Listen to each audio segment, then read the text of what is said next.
and welcome to my channel. My name is Ashley Hawks. I'm a watercolor artist based in Idaho, USA. I do pet portrait work. I'm a Daniel Smith brand ambassador. And today I have a very special treat for you guys. So I have a guest today. One of my students had told me about this other YouTube artist who does pet portraits, and I looked her up and I had to reach out. So her name is Jess, and her YouTube channel is Aquila Watercolor. And I am so thrilled that she responded to my email so quickly and was willing to do a collab with me. So this will be kind of a two-part deal. So you can watch this one on my channel, and then there will be a link to her video in the description where she features me on her channel and I kind of go over my dot card and things. But I'm really excited about the topic today. She's going to talk about adding color to pet portraits, which is something that I am super curious about. So sit down, get comfortable, and just enjoy this super fun video. You're going to love Jess. She is so awesome. Hi, Ashley. Thank you so much. This is gonna be so fun. I'm so excited to have you. So, actually, a couple of my students told me about you. They said, "Have you seen Aquila watercolor?" And I was like, "No." And they went over and found you, and oh my goodness, binge watched. And what drew me to you was the addition of color. I just saw. I mean, we both do pet portraiture. You do a lot of other things as well, and I just couldn't help but notice the color that you add, just the way you add color to shadows, and it just blew me away. I'm a very like straightforward girl. I'm like, that shadow is black. And you're like, no, color. And so I really couldn't wait to talk to you, and wanted to share that with my audience as well. I know that they're going to be so excited to see our faces together. Oh my gosh. Um, Thank Thank you for you. being here. So, on that note, how did you, first of all, like, how did you get into watercolor? How long have you been painting? I've been painting since I was a kid. I mean, we all dabble with watercolor in elementary school, but I was fortunate enough to have my aunt as a professional calligrapher and watercolor artist. So she has her own studio. It's in Duluth, Minnesota, right off Lake Superior. It's absolutely gorgeous. And when I was a kid, I would go up there and she would just let me use all her supplies and just say go to town. And she taught me everything. So she was the catalyst for me to just dive in and love it. I fell in love with it really hard. So, and then I just have never stopped painting in watercolor. I can't. It's too much fun. So that's how I got my start. I love it. I can't. I just can't. I can't. Yeah, wow, the power of a mentor. That is, Yes. I can't say enough about that. Just having somebody, inspire that in you, that's amazing. And somebody who's willing to just let you use their supplies. Yep. I mean, I'm an aunt. I have children. I have children, but I have nieces and nephews who Yes. love my supplies. I have a 4-year-old niece. Every time I come over or she comes here, she's like, "Where's your bag? What's in it? Show me what's in your bag." And she's 4, you know, Yeah. and Yeah. I have let her use my travel palette with my Daniel Smith. And when I get it Oh, back, it's just, a and mess. I'm like, I try to remember, you know what? Hopefully this is like inspiring something. So it's good to hear that. Good to Yes. hear that. Maybe Yes. It's someday worth she'll. it. Yes. I love that. It's great. That's so awesome. So, what point did you decide to start a channel? Oh man, I actually started my YouTube channel back in 2017 when my son was only 1. And then life caught up with me and I posted, I don't know, 20 or so videos every week. I was pretty consistent until I wasn't. Yeah. Um, and then I restarted it. I got laid off from my job in May. And then I'm like, you know what? This is my opportunity to just go all in on watercolor because I've had this pet portrait business for probably 15 years, but it's just been on the back burner. And so now it's my full-time everything, all my effort is going into it. So that's what I am doing now and I just really love it. Wow, that's amazing. Uh, Yeah, life gets in the way a little bit sometimes, doesn't it? yes, Gets yes, in the I way. know. I But I love it. love teaching and I love feeling like I can help somebody get somewhere a little bit faster and kind of speed up the process if I can. And so YouTube is a great outlet, a great way to do that. Love it. YouTube has been like absolutely key in my process. Okay. And I mean, just it's an amazing, amazing platform for learning. Yes, It's I love it. wonderful. It's for everyone. Awesome. Yes, well, awesome. I love that. You're just pouring everything into it now. I feel that. Yeah. It Um, takes a lot of effort. so why pet portraits? Like, how did that get started? So that was great because my mom, when I was growing up, she was a vet tech at an animal hospital. And so I would go to work with her and I'd be exposed to all these animals. It was the best ever. The best summers of my life were when I went to work with her in the summer at the animal hospital. And so a lot of people were there and we had, I mean, pictures of pets and they would give cards to people whose pets had passed. And it was just the catalyst for me to start painting pets. And I wasn't very good by any means at first, but people were very encouraging. And I found I just really enjoyed learning in that way of applying my skills in watercolor to painting pets. And so that's what I've been doing. And I probably started that when I was 14, so over 20 years ago, Wow. and just have learned so much since then. Kind of that struggle of how much realism and how much focused detail and how much messy watercolor and that balance of getting that pet portrait to be so expressive. And that's the challenge now, and it's really fun. It's a really fun challenge. Every new pet that you paint, you just it's just so exciting to kind of get to know that pet as you paint it. So that's how it started. I still love it. A lot of people, when you paint somebody's pet, it's like you gave them $1 million. I don't know why, but they're so excited.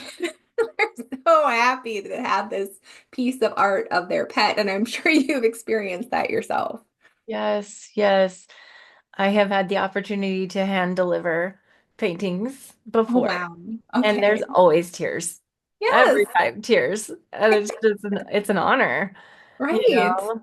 So, Wow. wow. That's so Special. cool. Yeah, I love Yeah, it. I love that. So, what would you say inspires you the most to sit down and make art? Like just any given day, what just like lights you on fire and you just feel compelled, like I need to make art right now? Oh gosh, yeah. That's the trouble, right? Is because also trying to grow my business at the same time. So honestly, the times where I actually have the time to paint is sacred. It's just so good because I would say over half of the time I spend on my business, I am doing the marketing piece of it.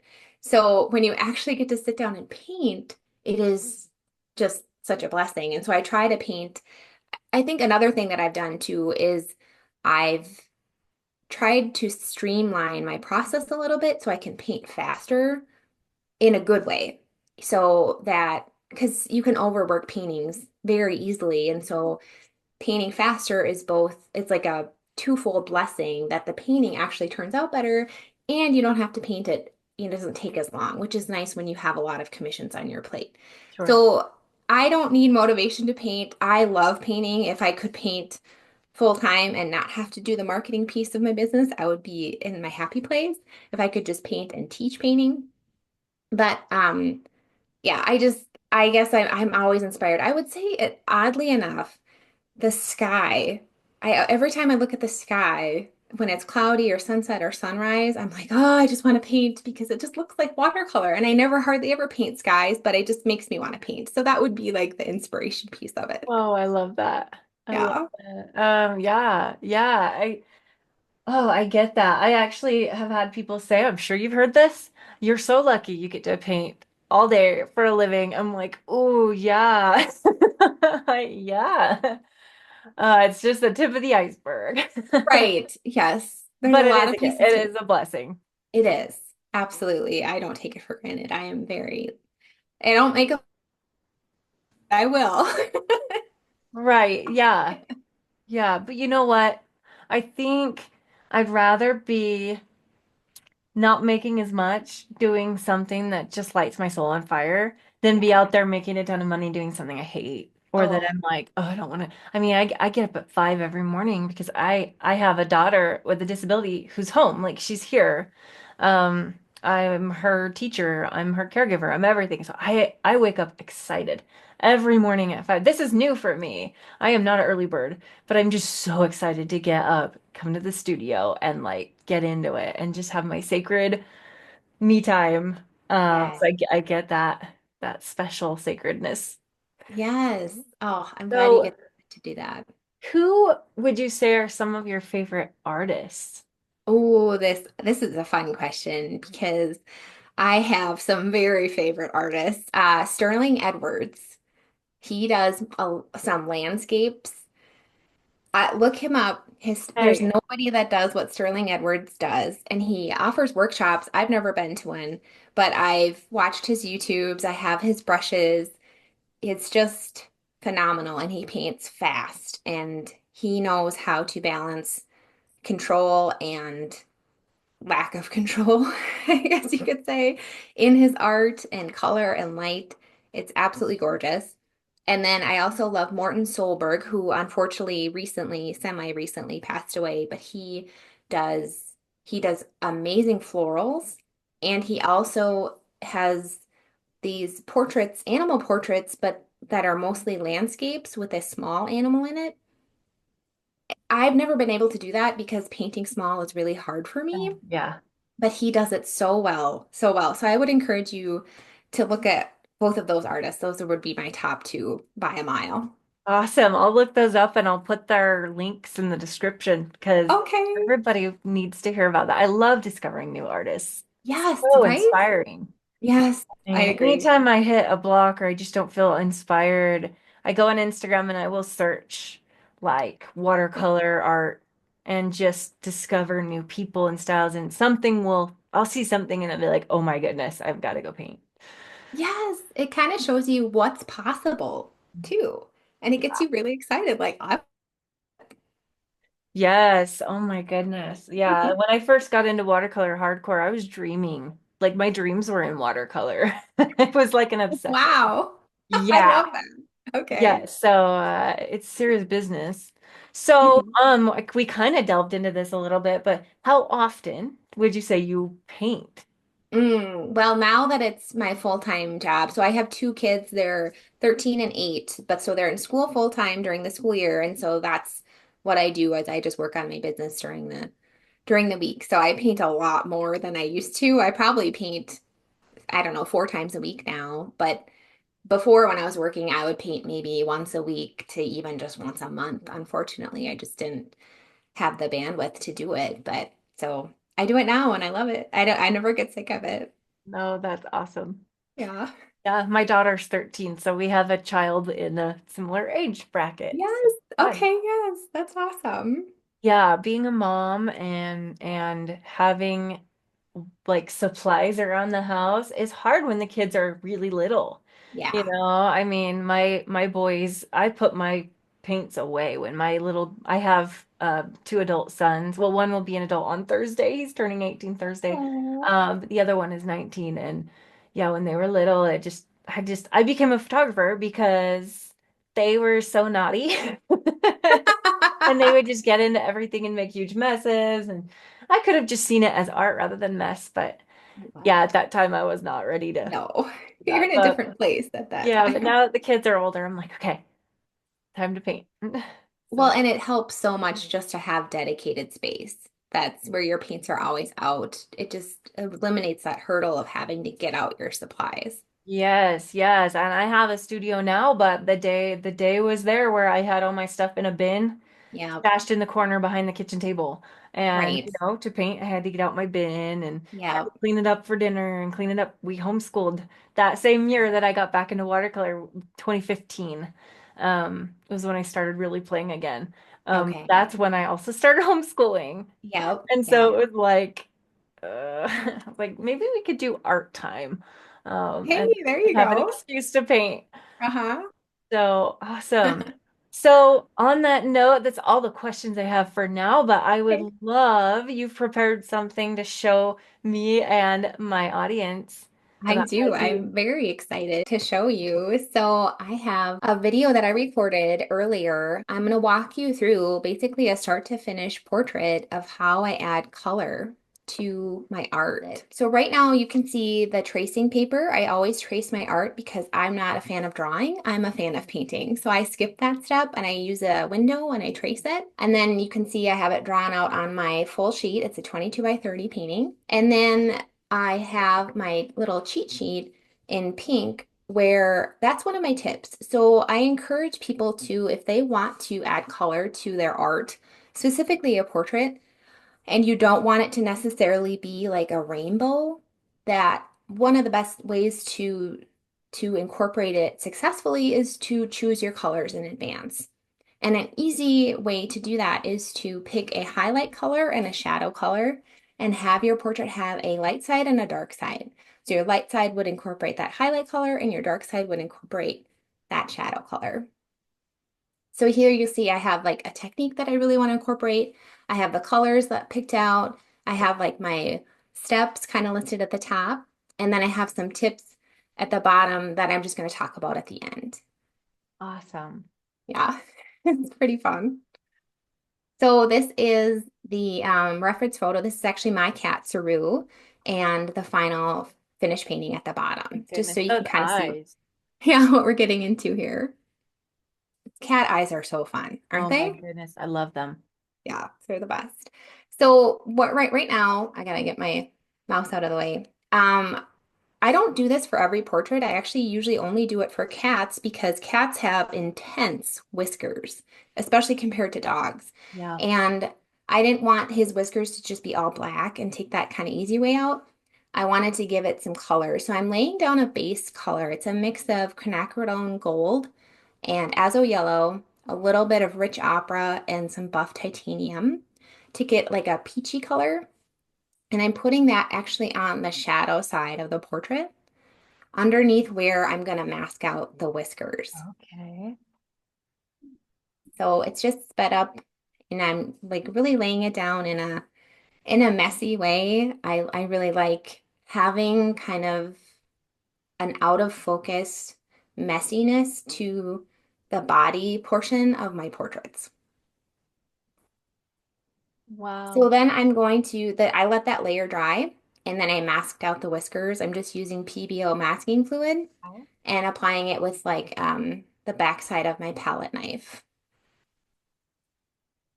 that's very cool. I've never thought of using my palette knife. I use a calligraphy, like a metal flex nib dip pen. Okay. But yours are a little more fun. Mine are a little more just like, wow. Right. No, I and it's not perfect. I'm still experimenting. I'd like to find maybe even a better way to apply masking fluid, but I've never had success with a brush. And this seems to be the best way to do it. So Yeah. I masked out the whiskers on the dark side, and then I actually put a little bit of a base gray on the highlight side and did some scraping to get some whiskers on that side. And then I also did kind of went over those areas with my black pen. So the whiskers on the highlight side will be black.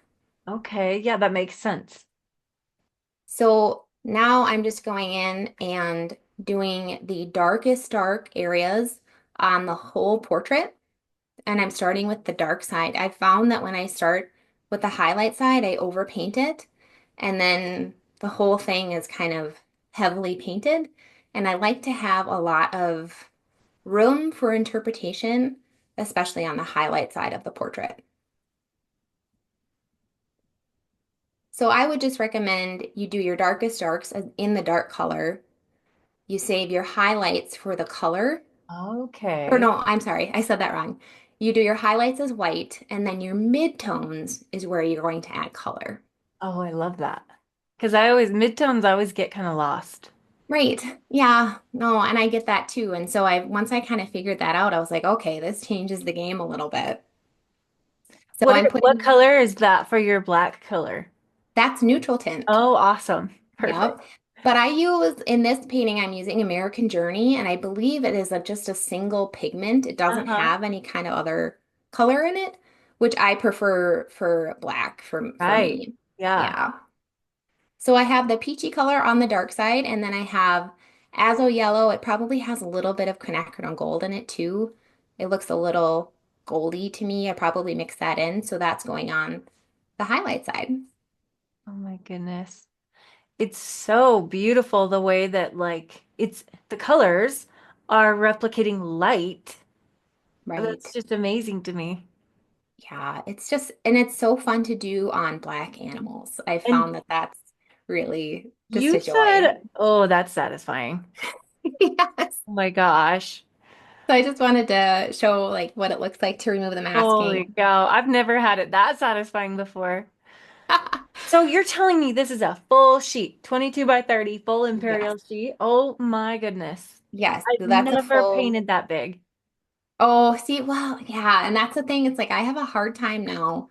I have a harder time painting small. I I do feel like it's too. harder to get the detail Yeah. I want when you go small. Yes. I never go smaller than quarter sheet, which is Okay. 11 by 15. But like I've never painted an animal on full sheet and I'm so inspired. Like you better believe a full sheet painting is coming. Yay! I'm Oh, excited for you. I think you're gonna fall in love with it. oh my gosh.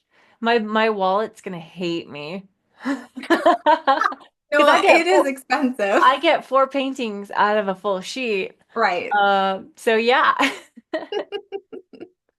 Oh my gosh, Wow, that's so the funny. eyes. So I just have a couple tips. You know, you can limit your palette if you want to. I feel like that might be helpful for beginners, but it also requires you to understand a little bit of color mixing. So that's really a personal preference. Well, like I said in the beginning, choosing colors before you start will be super helpful because then you won't be in the moment thinking, oh my gosh, what do I do now? And then showing restraint in general is really helpful, especially when you are adding color. Otherwise, it could just turn into a rainbow, which isn't necessarily bad if that's what you're going for. Right. Um, I so, love the little splash of color, that peach color you have. I love the splash kind of in the background. I love that. It's oh, they, subtle. yeah, It's everything. yes, I agree. It's just like I think you need to there needs to be space, even in portraits, where watercolor is just watercolor and it's art and it's not necessarily like photorealistic everywhere in your painting. Right. It achieves this kind of yin yang Yeah. balance between the realism Yeah. and the beauty and the magic that is watercolor. And you Yes. really achieve that. Well, thank you. So, and then, like I said before, too, the highlight color that you pick and the shadow color that you pick, both of those will kind of emphasize the subject's midtones, and that will help you determine where to put the color. It is very helpful to just kind of think in that sense. And then keeping the highlights the white of the paper, and then the darkest darks will be the darkest color of the animal that you're painting. And I wouldn't be afraid to go dark, even if it's not a black animal. And then the last tip would just be to paint the dark side first, just so you don't overpaint the light side.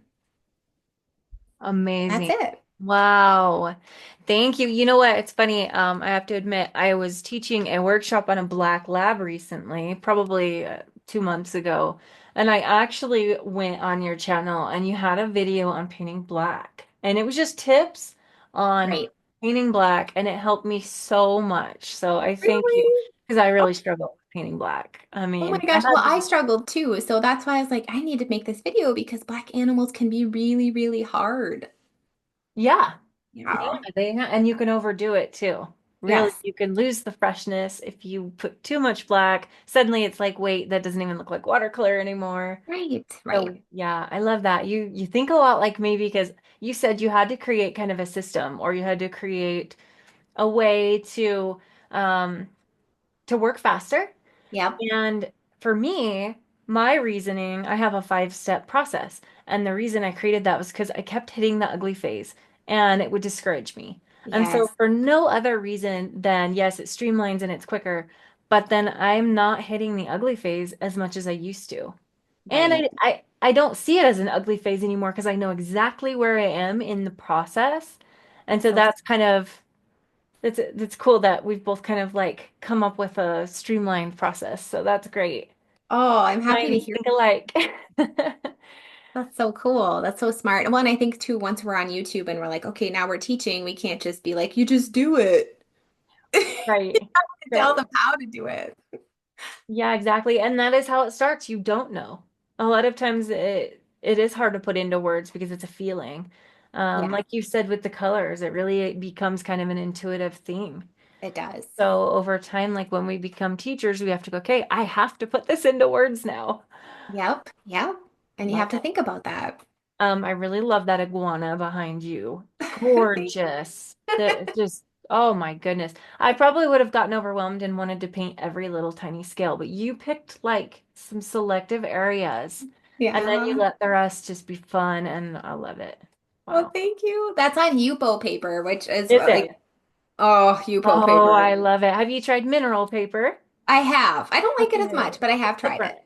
They're both Yes, it different, is. but Yupo has that almost like alcohol ink Yep. vibe to it. Yep. So cool. But I thank you so much for being here. This was such an honor to be able to learn from another artist and thank you for your gracious time and your tip. Well, thank you. Thank you for the initial invite. And this is just so fun. This is my first collaboration video and my first kind of talk I love about it. watercolor with another artist. So this was just a huge blessing. Thank you so Oh, much. wonderful. So, all Okay. right, cool. Thank you, Jess, so much.